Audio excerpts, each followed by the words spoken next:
আমার এই ছোট্ট সোনার সংসারটাকে খুব যত্ন সহকারে পরিপাটি করে রাখি।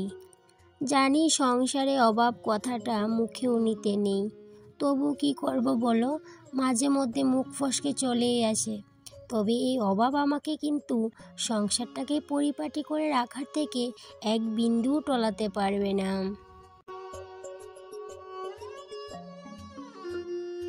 গুড মর্নিং বন্ধুরা, কেমন আছো সবাই? আশা করছি রাধা মাধবের কৃপায় সবাই ভালো আছো, আমিও ভালো আছি। তবে এই যে সকালবেলায় দেখো আমার এই ভাঙ্গা রান্নাঘরটাতে চলে আসলাম একটু নিজের জন্য চা করব বলে। তোমরা তো জানো সকালবেলা আমি প্রায়ই কিন্তু লিকার চা করে থাকি। ওই যে আদা, গোলমরিচ, লবঙ্গ এইসব দিয়ে নিজের জন্য একটু লিকার চা করি, তবে চাটা কিন্তু চিনি ছাড়া।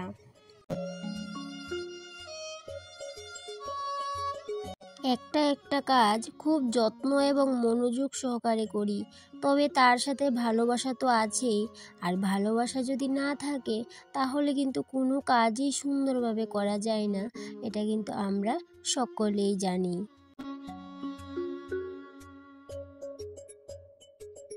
সংসারে একটু একটু টানাটানি আছেই, তবু নিজের ভিতরের শৌখিনতাটা মাঝে মধ্যে উকি দিয়েই বসে।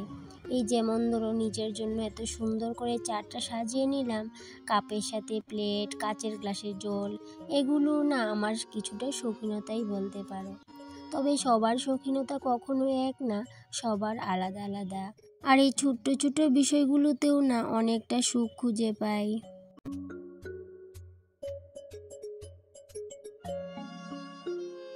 রুটিগুলো না রাতে করেছিলাম, সেক্ষেত্রে রুটিগুলো তো বাসি হয়ে গেল। আর এই বাসি রুটি না আমি বেশ পছন্দ করি।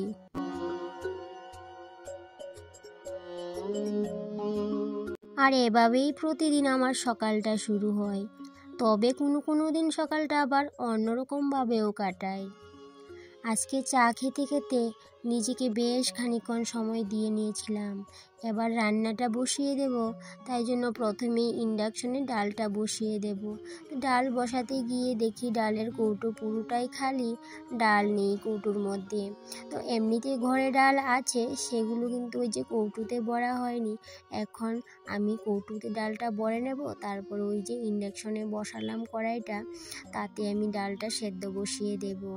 তোমরা তো জানো আমি কুকারে ডাল করি না, ইন্ডাকশনেই করি। বেশিরভাগটাই কিন্তু আমার ইন্ডাকশনেই ডাল করা হয়, কারণ কি ওই যে চটপট করে কিন্তু হয়েও যায়। যেহেতু ডালগুলো অনেকটাই ভালো, সেহেতু কিন্তু বেশিক্ষণ লাগে না ডালগুলো সিদ্ধ হতে।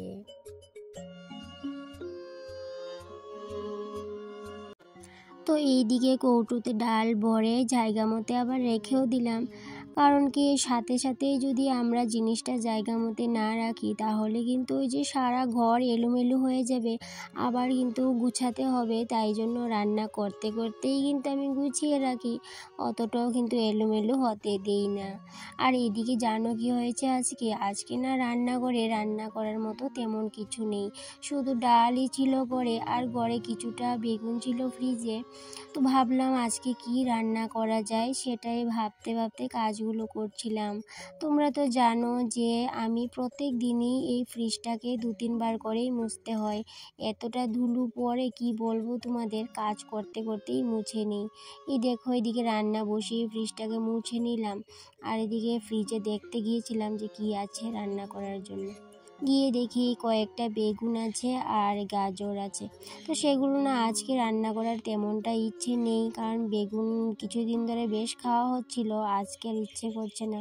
তো কি রান্না করব অনেকটাই চিন্তায় পড়ে গেছিলাম। তো সেহেতু কালকে রাত থেকেই কিন্তু আমার চিন্তা হচ্ছিল কি রান্না করব, কারণ আমরা মহিলারা তো আগের দিন রাতেই অনেকটা চিন্তিত থাকি যে পরের দিন কি রান্না করতে হবে।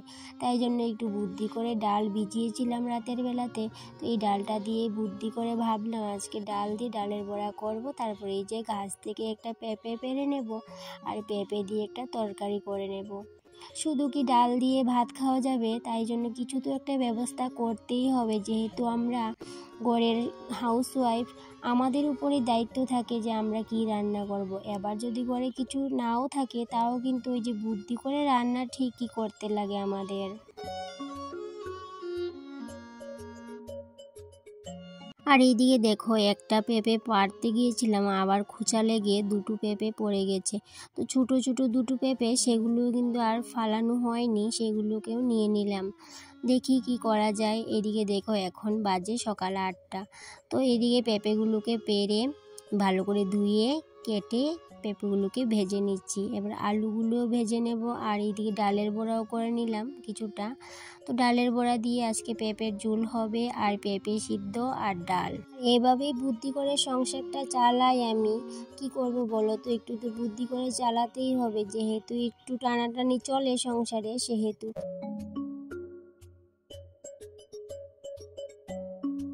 আর এভাবেই শত অভাব থাকা সত্ত্বেও আমার এই ছোট্ট সোনার সংসারটাকে খুব যত্ন সহকারে পরিপাটি করে রাখি।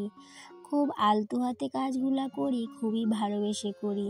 তো তরকারির কালারটা কিন্তু অতটাও সুন্দর হবে না, কারণ কি যেহেতু কাঁচা লঙ্কার তরকারি সেহেতু কিন্তু কালারটা অতটাও সুন্দর হবে না।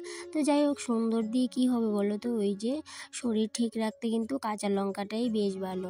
আর এদিকে দেখো কিছুটা ডালের বড়া রেখে দেবো এমনিতে, আর বাদ বাকিগুলা ঝুলে দিয়ে দেব। আর কি হয়েছে বলো, দেখতে সুন্দর না হলেও কিন্তু তরকারিটা বেশ ভালোই হয়েছিল খেতে।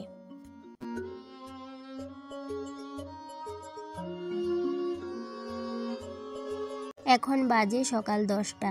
তো 10টার ভিতরে আমার রান্নাটাও কমপ্লিট করে নিলাম।